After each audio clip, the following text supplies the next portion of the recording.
जय जोश। दोस्तों, मैं दीपक कुमार गुमिया मोटिवेशन की तरफ से।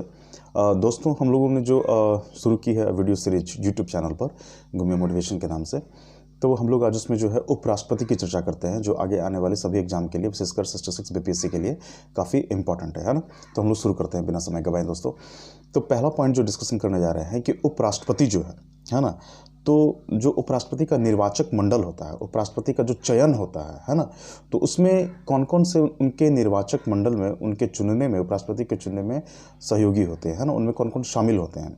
तो वो होते हैं दोस्तों जो संसद है ना, केंद्रीय संसद जो है हमारा, संसद के दोनों सदनों के सभी निर्वाचित है ना, जो इलेक्टेड मेंबर है ना, जो लोकसभा से चुने गए एमपी हैं है ना, वो लोग हो गए है ना। फिर राज्यसभा से जो अप्रत्यक्ष विधि से जो निर्वाचन होता है एमपी लोगों का, वो लोग, यानी कि सभी निर्वाचित और जो है मनोनीत, नॉमिनेटेड है ना, ये सदस्य जो होते हैं वो उपराष्ट्रपति के चयन में भागीदारी लेते हैं है ना। तो हमको याद रखना है चीज़ों को कि उपराष्ट्रपति के निर्वाचक मंडल में जो है वो दोनों सदनों के, राज्यसभा लोकसभा दोनों सदनों के जो निर्वाचित है ना और मनोनीत है, जो राष्ट्रपति के द्वारा जो 12 सदस्य जो मनोनीत होते हैं विभिन्न विशेष विधा से है ना, उन सबको जो है लेकर के इनका निर्वाचक मंडल तैयार किया जाता है। ठीक है दोस्तों। नेक्स्ट पॉइंट कि भारत के उपराष्ट्रपति को अगर पद से हटाना हो है ना, भारत के उपराष्ट्रपति को अगर पद से हटाना हो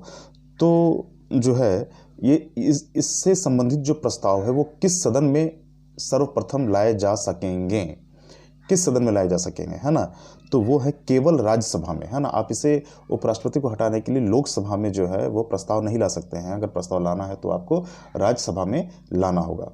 ठीक है दोस्तों।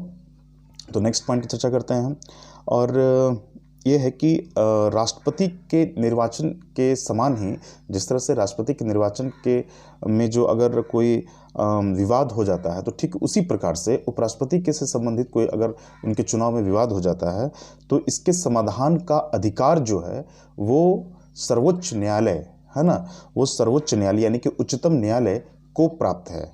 ठीक है दोस्तों है ना, और जो सर्वोच्च न्यायालय निर्णय देगी वो बिल्कुल अंतिम माना जाएगा। ठीक है दोस्तों। नेक्स्ट पॉइंट फिर है दोस्तों कि राज्यसभा का सभापति जो है वो उपराष्ट्रपति ही होते हैं। ठीक है, इस बात को ध्यान में रखेंगे दोस्तों है ना। नेक्स्ट पॉइंट, अब हम लोग जो है उपराष्ट्रपति से संबंधित कुछ जो महत्वपूर्ण अनुच्छेद हैं जो एग्जाम में बराबर पूछे जा रहे हैं उनकी चर्चा कर लेते हैं। तो उपराष्ट्रपति पद का जो प्रावधान किया गया है ये अनुच्छेद 63 है ना, अनुच्छेद 63 में किया गया है। बिल्कुल हर एक लाइन जो मैं बोल रहा हूँ, आपके साथ डिस्कशन कर रहा हूँ पॉइंट वाइज, वो सारे क्वेश्चन किसी न किसी एग्जाम में अब तक पूछे जा चुके हैं है ना, और वो आगे आने वाले सभी एग्जाम के लिए काफ़ी इंपॉर्टेंट है। इस बात का ध्यान रखेंगे दोस्तों है ना। आप एक कॉपी और पेन लेकर बैठें और कुछ इंपॉर्टेंट पॉइंट्स को जो है वो नोट करते रहें है ना, ताकि जो है वो तैयारी और भी अच्छी हो सके। तो आर्टिकल 63 हो गया, इसमें उपराष्ट्रपति पद का प्रावधान किया गया है। तो दूसरा जो है आर्टिकल 64 जो है उपराष्ट्रपति का जो है, इसमें बताया गया है कि राज्यसभा का पदेन जो है वो सभापति होंगे है ना, उपराष्ट्रपति के लिए कहा गया है। ठीक है, आर्टिकल 64 में कि वो पदेन सभापति होंगे राज्यसभा के। आर्टिकल 65 की चर्चा कर लेते हैं है ना। तो है क्या कि उपराष्ट्रपति जो है वो अगर उस समय राष्ट्रपति जो है ना, अगर उनका जो राष्ट्रपति हैं उनका देहांत हो जाता है, वो पद रिक्त हो जाता है, अगर वो इस्तीफा दे देते हैं तो उनकी जगह पर आकस्मिक रूप से जो है ना, उनके राष्ट्रपति के अनुपस्थिति में उपराष्ट्रपति के कर्तव्यों का निर्वहन जो है उनको करना पड़ेगा है ना, कि उपराष्ट्रपति को राष्ट्रपति के कर्तव्यों का निर्वहन करना पड़ेगा है ना। तो 21 आर्टिकल में हम जानने को मिलता है, तो आर्टिकल 65 में जानने को मिलता है। ठीक है, हम लोग नेक्स्ट आर्टिकल की चर्चा करते हैं है ना, आर्टिकल 66 है ना। तो आप जो है आर्टिकल 66 में क्या है कि उपराष्ट्रपति के निर्वाचन है ना, उपराष्ट्रपति के निर्वाचन से संबंधित प्रावधान है। बिल्कुल याद रखेंगे। आर्टिकल जो है 67 है ना, उपराष्ट्रपति का कार्यकाल कितना होगा इसके बारे में जानकारी के लिए जो है आर्टिकल 67 से जानकारी मिलती है ना, ये याद रखेंगे दोस्तों। फिर हम लोग नेक्स्ट पॉइंट चलते हैं, आर्टिकल 68 है ना, कि 68 में क्या है, तो 68 में जो है उपराष्ट्रपति के का जो पद है ना, उस अगर वो रिक्त हो जाता है तो उस रिक्ति की पूर्ति के लिए जो है ना, चुनाव का समय निर्धारण कैसे किया जाएगा तथा आकस्मिक रिक्ति की पूर्ति के लिए जो है चुने गए व्यक्ति का कार्यकाल क्या होगा, इन सबों की जानकारी जो है आर्टिकल 68 अनुच्छेद 68 में मिलता है। ठीक है दोस्तों, नेक्स्ट पॉइंट की ओर चलते हैं हम। तो जो है 69 में जो है ये शपथ है, उपराष्ट्रपति के द्वारा जो शपथ लिया जाता है, ये 69 में चर्चा है। ठीक है दोस्तों, आर्टिकल 70 में है ना कि जो इमरजेंसी के समय में जो है अन्य आकस्मिकताओं के समय में जो है राष्ट्रपति के कर्तव्यों का निर्वहन है ना करने की चर्चा आर्टिकल 70 में की गई है। ठीक है, और 71 में क्या है दोस्तों कि उपराष्ट्रपति के चुनाव से संबंधित है ना और उनसे जो संबंधित चुनाव से संबंधित जो विषय हैं इनकी चर्चा जो है आर्टिकल 71 में की गई है। तो याद रखेंगे इन अनुच्छेदों को दोस्तों। फिर नेक्स्ट पॉइंट की तरफ चलते हैं हम, है ना कि राष्ट्रपति जो है और उपराष्ट्रपति से हम तुलना कर लेते हैं, है ना कि राष्ट्रपति और उपराष्ट्रपति में जो अंतर है वो क्या है वो जान लेते हैं।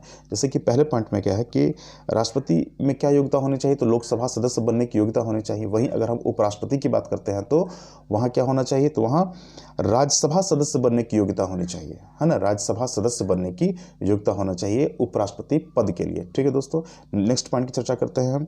तो राष्ट्रपति के लिए क्या है कि राष्ट्रपति के निर्वाचक मंडल में जो सदस्य होते हैं वो कौन कौन होते हैं ये जानना जरूरी है। तो राष्ट्रपति के निर्वाचन मंडल में सदस्य क्या होते हैं, और फिर हम लोग जानें कि उपराष्ट्रपति के निर्वाचक मंडल में कौन कौन सदस्य होते हैं, है ना। हम लोग ऊपर में चर्चा कर भी चुके हैं, है ना। फिर से एक बार देख लेते हैं राष्ट्रपति के बारे में। तो राष्ट्रपति में कौन कौन होते हैं, तो संसद के दोनों सदस्य, संसद के जो है दोनों सदस्य, संसद के दोनों सदस्य है ना, दोनों सदनों के जो सदस्य हैं, तथा राज्य विधानसभाओं के निर्वाचित है ना सदस्यों के साथ साथ, यानी कि इसमें एक बात का ध्यान रखना है कि राष्ट्रपति का जो निर्वाचक मंडल की जब भी बात करेंगे तो निर्वाचित शब्द बड़ा इंपॉर्टेंट है ना। लोकसभा राज्यसभा से जो निर्वाचित सदस्य है ना, इस बात का ध्यान रखेंगे, है ना। के साथ साथ जो है दिल्ली तथा पुडुचेरी के विधानसभा, है ना, विधानसभा के जो सदस्य हैं, निर्वाचित सदस्य हैं, ठीक है, वे शामिल होते हैं, है ना। यहाँ मनोनीत सदस्यों को जगह नहीं दी जाती है राष्ट्रपति के निर्वाचक मंडल में, ठीक है, इस बात का ध्यान रखेंगे। फिर उपराष्ट्रपति की तरफ आते हैं। तो उपराष्ट्रपति से संबंधित जो निर्वाचक मंडल, तो हम लोग जानते हैं कि लोकसभा और राज्यसभा के सभी मनोनीत और निर्वाचित दोनों तरह के सदस्य जो है उपराष्ट्रपति के निर्वाचक मंडल में शामिल होते हैं। यहाँ ये बात ध्यान देने की है कि विधानसभा के जो सदस्य होते हैं निर्वाचित या जो मनोनीत, वो शामिल नहीं होते हैं, जो उपराष्ट्रपति हैं उनके निर्वाचक मंडल में शामिल नहीं होते हैं। ठीक है दोस्तों, याद रखेंगे। फिर हम लोग नेक्स्ट पॉइंट की तरफ चलते हैं कि राष्ट्रपति पद को, अगर राष्ट्रपति से अगर पद को मतलब कि हटाना है राष्ट्रपति को अगर अपने पद से, तो उनके लिए जो प्रक्रिया लाई जाती है उनको क्या कहा जाता है, महाभियोग, है ना, महाभियोग कहते हैं। और महाभियोग जो है किसी भी सदन में प्रारंभ किया जा सकता है, चाहे लोकसभा में शुरू कर दीजिए आप अगर राष्ट्रपति को हटाना है तो, है ना, या फिर आप राज्यसभा में शुरू कर दीजिए अगर हटाना है तो राष्ट्रपति के लिए। लेकिन अगर उपराष्ट्रपति से संबंधित अगर उन्हें हटाने का प्रावधान है ना, तो ये केवल जो है ये केवल राज्यसभा में ही लाया जा सकता है। ठीक है, इंपॉर्टेंट पॉइंट है दोस्तों, याद रखेंगे इसको, है ना। और जो है एक बात की चर्चा हम लोग और भी करते हैं कि भारत के उपराष्ट्रपति, है ना, थोड़ा हम लोग देख लेते हैं कि क्रम क्या है, कितनी बार उपराष्ट्रपति बन चुके हैं, कौन कौन बन चुके हैं, है ना, ये सब बात जो है। तो सबसे पहले जो उपराष्ट्रपति थे भारत के, डॉक्टर सर्वपल्ली राधाकृष्णन, ठीक है, ये 1952 से लेकर के 1962 तक ये इनकी पदावधि रही है ना, याद रखेंगे। पूरे 10 साल है, 1952 से लेकर 1962 तक डॉक्टर सर्वपल्ली राधाकृष्णन, है ना। फिर उनके बाद दूसरे नंबर पर डॉक्टर जाकिर हुसैन हैं, फिर तीसरे नंबर पर श्री वराहगिरी वेंकटगिरी हैं, है ना, चौथे नंबर पर श्री गोपाल स्वरूप पाठक हैं, है ना, पांचवें नंबर पर श्री BD जत्ती हैं, है ना। फिर छठे नंबर पर न्यायमूर्ति मोहम्मद हिदायतुल्ला हैं। ये क्वेश्चन आ सकता है कि कौन से जो न्यायमूर्ति हैं वो उपराष्ट्रपति के पद पर सुशोभित हुए हैं, है ना, ये प्रश्न आ सकता है। तो हम लोग याद रखें कि न्यायमूर्ति मोहम्मद हिदायतुल्ला, ठीक है, याद रखेंगे हम लोग कि ये जस्टिस थे और ये भारत के उपराष्ट्रपति भी रहे हैं। ठीक है, फिर 7वें नंबर पर श्री R वेंकट रमन जी हैं। ठीक है, फिर 8वें नंबर पर डॉक्टर शंकर दयाल शर्मा हैं, है ना, और 9वें नंबर पर श्री KR नारायणन हैं, है ना, और 10वें नंबर पर श्री कृष्णकांत हैं। ठीक है, और 11वें नंबर पर जो है श्री भैरव सिंह शेखावत हैं, और 12वें नंबर पर डॉक्टर हामिद अंसारी हैं, और 13वें जो अभी वर्तमान में जो उपराष्ट्रपति का जो क्रम है वो कितना है, वो 13वां है, 1 3 13। ठीक है, और नाम क्या है, तो श्री मुप्पा वारापू, है ना, वेंकैया नायडू, है ना, MV वेंकैया नायडू हम लोग शॉर्टकट में बोलते हैं, तो पूरा नाम हमको याद रखना चाहिए कि श्री मुप्पावारापू, है ना, मुप्पावारापू वेंकैया नायडू 2017 में उपराष्ट्रपति के रूप में इनका चयन हुआ था और ये अभी भी उपराष्ट्रपति बने हुए हैं, है ना, इस बात का ध्यान रखेंगे। फिर नेक्स्ट पॉइंट दोस्तों कि अगर क्वेश्चन आता है कि किस सदन की अध्यक्षता जो है ऐसे व्यक्ति द्वारा की जाती है जो उस सदन का सदस्य नहीं होता है ना, तो याद रखेंगे कि ये पद जो है वो उपराष्ट्रपति है। चूँकि उपराष्ट्रपति जो है वो राज्यसभा का सदस्य बनने की योग्यता तो रखते हैं, लेकिन वो राज्यसभा के सदस्य नहीं होते हैं, ठीक है, लेकिन उसके बावजूद वो उपसभापति जो है वहाँ पर जो कि वो सदन की अध्यक्षता करते हैं, है ना। राज्यसभा के सदन की अध्यक्षता कौन करता है, तो उपराष्ट्रपति करते हैं, ठीक है, इस बात को याद रखेंगे। लेकिन वो राज्यसभा के सदस्य नहीं होते, योग्यता रखते हैं लेकिन सदस्य नहीं होते हैं, ठीक है, इस बात को याद रखेंगे दोस्तों। फिर क्या है कि राष्ट्रपति की मृत्यु हो जाए, त्यागपत्र दे दे वो अगर, और हटाए जाने की स्थिति में जो है तुरंत जो है वो उपराष्ट्रपति उनके जो उनका कार्य है राष्ट्रपति का, तो उपराष्ट्रपति तुरंत उनका निर्वहन करने लगते हैं, उनको करने लगते हैं, ठीक है दोस्तों। और जैसे कि जो है कि भारत का राष्ट्रपति जो है अपना त्यागपत्र किसको सौंपेंगे, है ना, तो त्यागपत्र जो है वो उपराष्ट्रपति को संबोधित करके ही अपना त्यागपत्र सौंपते हैं। ये भी इम्पोर्टेंट है ना, कि भारत के राष्ट्रपति अपना त्यागपत्र जो है उपराष्ट्रपति को संबोधित करके उन्हें सौंपता है ना। फिर हम लोग देखते हैं कि उपराष्ट्रपति का वेतन जो है भारत की संचित निधि यानी कि कंसोलिडेटेड फंड ऑफ इंडिया, है ना, इनके द्वारा दिया जाता है, उन पर भारित होता है ना। तो कंसोलिडेटेड फंड ऑफ इंडिया के बारे में थोड़ा चर्चा कर लेते हैं दोस्तों, कि जो आर्टिकल 266 क्लॉज 1, है ना, 266 लिखने के बाद ब्रैकेट देते हैं, उसमें 1 लिखते हैं, तो 266 क्लॉज 1, है ना। तो 266 यानी कि 266 जो है ये जो है भारत के संचित निधि की व्याख्या करता है ना। इस अनुच्छेद को याद रखना है 266 क्लॉज 1 में, जैसे कि उपराष्ट्रपति के वेतन के बारे में है वहाँ पर, है ना, तो 266 क्लॉज 1 में संचित निधि की चर्चा है ना, और ये काफ़ी इंपॉर्टेंट है consolidated fund of India 266 clause 1 के बारे में, ठीक है, तो इस बात को याद रखेंगे। और इसके साथ साथ जो है 267 की भी जानकारी रखेंगे। 267 आर्टिकल में क्या है, तो अनुच्छेद 267 में आकस्मिक निधि इमरजेंसी फंड की चर्चा है ना, कि आपातकाल में कुछ भूकंप आ गया, बाढ़ आ गया, कुछ ऐसे अनहोनी घट गई, है ना, तो हम लोग कहाँ से खर्च करेंगे, तो वह है इमरजेंसी फंड, उसके लिए आकस्मिक निधि है, तो उसकी चर्चा जो है कहाँ की गई है, तो वो की गई है 267 में, ठीक है। कुछ और पॉइंटों को जान लेंगे दोस्तों यहीं पर कि 267 तो हम लोग जान गए कि ये इमरजेंसी फंड है। 266 जो है वो क्या है, कंसोलिडेटेड फंड ऑफ इंडिया है ना, संचित निधि है। और इसी तरीके से हम लोग आगे बढ़ते हैं तो 268 आता है, आर्टिकल 268। तो आर्टिकल 268 में क्या है कि करों के बारे में चर्चा है, कि कुछ ऐसे कर जो संघ द्वारा लगाए जाते हैं, ठीक है, संघ द्वारा लगाए जाते हैं, है ना, बस संघ का काम यहीं खत्म हो जाता है 268 के तहत, और इसके बाद जो काम है वो शुरू होता है राज्यों का।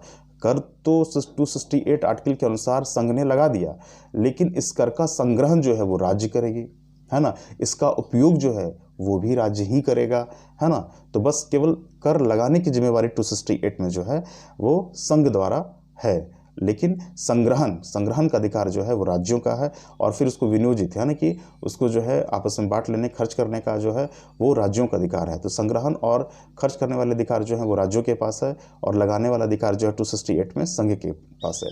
तो हम लोग 269 की भी चर्चा कर लेते हैं दोस्तों। 269 में क्या होता है कि संघ जो है कोई कर लगाता है ना, और साथ साथ में लगाता ही नहीं है बल्कि संग्रहण भी करता है, वो जमा भी करता है ना, लेकिन फिर संघ अपने उपयोग में इसका खर्च नहीं करके बल्कि राज्यों में बंटवारा कर देता है इसका, ठीक है, राज्यों को दे देता है। तो 269 में ऐसे करों की चर्चा है जो कर संघ द्वारा लगाए जाते हैं, लेकिन संग्रहण संघ द्वारा ही किए जाते हैं, लेकिन उनका वितरण जो है राज्यों के बीच में कर दिया जाता है। ये 269 है, ठीक है। 270 में एक बात का ध्यान रखेंगे, बिल्कुल शॉर्ट फॉर्म में याद रखेंगे कि इसमें जो करों का संग्रहण है वो जो है वो बटता है दो के बीच में, केंद्र और राज्यों के बीच में बट जाता है। बस इतना याद रखेंगे, हमें जो पॉलिटिकल क्वेश्चन होंगे, है ना, वो आसानी से सॉल्व हो जाएंगे दोस्तों। तो इस प्रकार जो है उपराष्ट्रपति की चर्चा हमने की, काफ़ी सारे इंपॉर्टेंट पॉइंट्स हमने डिस्कशन किए, और क्वेश्चन इससे बाहर नहीं आएगा। तो आप हमारे सामने बने रहें हमारे साथ, है ना, और इस वीडियो को शेयर करें, सब्सक्राइब करें, लाइक करें, है ना। जय जोश।